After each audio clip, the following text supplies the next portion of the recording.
आप सबको जैसे पता होगा कि हमने 120 रूल्स ऑफ ग्रामर सीरीज शुरू किया था और इसमें लगभग मैंने बहुत सारे रूल्स आपको याद करवाए हैं। रूल नंबर 29 आज हम जानेंगे। इससे पहले रूल नंबर 28 तक हमने कंप्लीट किया हुआ है और आप सबका रिस्पांस भी बहुत अच्छा मुझे मिलता है। थैंक यू आप सबके रिस्पांस के लिए। कमेंट करना बिल्कुल ना भूला करिए। वीडियो देखते हैं अगर आप तो कमेंट अवश्य ही करिए। आपके कमेंट मेरे लिए बहुत इंपॉर्टेंट होते हैं। समय ना गंवाते हुए आइए शुरू करते हैं रूल नंबर 29।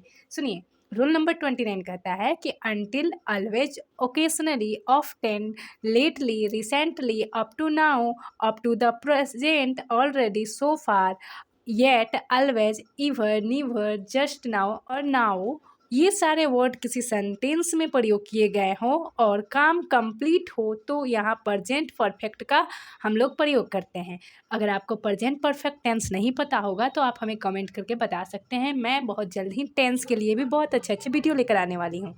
तो आइए जानते हैं कि अगर ये सारे वर्ड हमारे किसी सेंटेंस में होगा तो हम क्या करेंगे। हम करेंगे प्रयोग प्रेजेंट परफेक्ट का।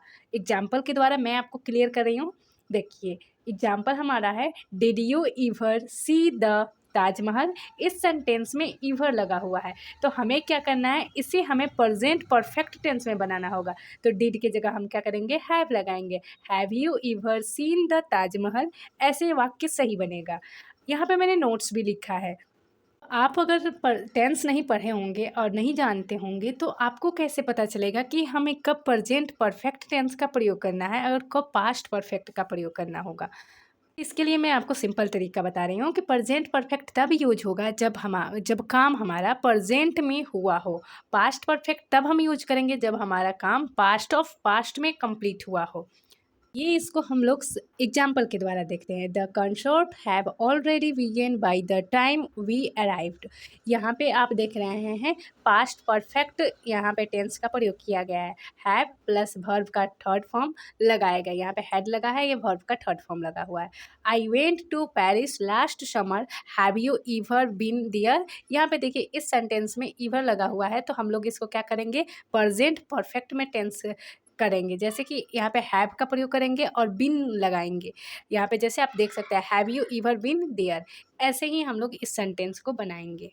रूल नंबर 30 कहता है कि when a collective noun denote that the whole group is working together on the same task we use a singular verb. अर्थात जब हमारा कलेक्टिव नाउन डिनोट करता है एक ही काम को एक पूरा ग्रुप कर रहा है तो हम वहाँ पे सिंगुलर वर्ब का प्रयोग करेंगे। जैसे एग्जाम्पल में समझेंगे आप कि the army is marching towards the Himalaya. यहाँ पे आर्मी जो है ये ग्रुप है हमारा और एक ही चीज़ पे काम कर रहा है, मार्च कर रहा है और एक साथ कर रहा है तो इज लगाएंगे। The jury has taken the decision.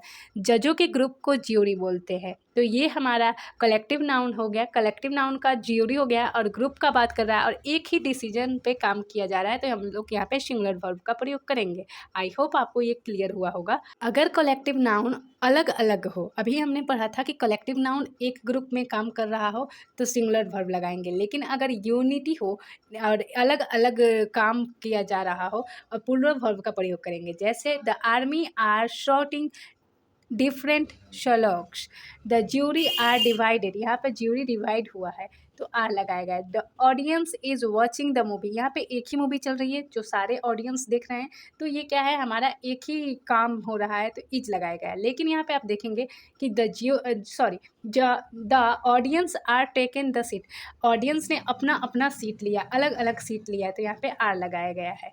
अब आप यहाँ पे कुछ नोट्स मैंने लिखा है उसको देखिए। जैसे मैंने लिखा है कुछ वर्ड ऐसे होते हैं जैसे पुलिस हो गया, कैटल हो गया, कैलरी हो गया, जेंट्री हो गया, पोल्ट्री हो गया, फ्लॉक हो गया, पीपल हो गया, इन्फेंट्री हो गया, कैलेवरी हो गया।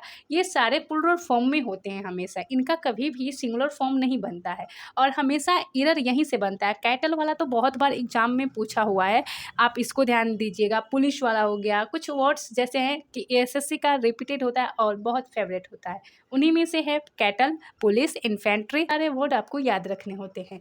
जैसे आप यहाँ पे देखेंगे plural noun always taken a plural verb. मैंने यहाँ पे लिखा कि अगर प्लूरल नाउन है तो हमेशा प्लूरल वर्ब आएगा। एग्जाम्पल देखिए, the police are investigation the case. यहाँ पे पुलिस के साथ आर लगाया गया है। अब हम जानेंगे रूल नंबर 31। रूल नंबर 31 भी बहुत सिंपल है। कुछ ऐसे वर्ड्स होते हैं जिनके आगे हम प्रीपोजिशनल टू लगाते हैं, यानी टू हमेशा वहाँ पे ज़रूरी होता है। जैसे I prefer tea over coffee कहना गलत हो जाएगा, I prefer tea to coffee कहेंगे, यहाँ पे टू लगाना ज़रूरी होता है। ऐसे ही आप देखेंगे कि मैंने कुछ वर्ड्स लिख दिया है आप सबके लिए, ताकि आप सबको बहुत अच्छे से क्लियर हो। यहाँ पे मैंने लिखा है there are certain words which are already follow by the proposition, यानी कुछ ऐसे वर्ड होते हैं जो प्रोपोजिशन टू लगता है उनके साथ। कौन कौन से हैं आइए जानते हैं। जैसे आप देख रहे हैं प्रीफर है, सुपीरियर है, जूनियर है, सीनियर है, इन्फीरियर है, और ऐसे ही बहुत सारे वर्ड्स, नून है, एडिक्शन है, एडिक्टेड है, ये सारे वर्ड्स के साथ हम हमेशा टू का प्रयोग करेंगे। अगर आपको वीडियो अच्छी लगती हो मेरी तो सब्सक्राइब करना ना भूलें और लाइक शेयर अवश्य ही करें, अपना फीडबैक देना ना भूलें।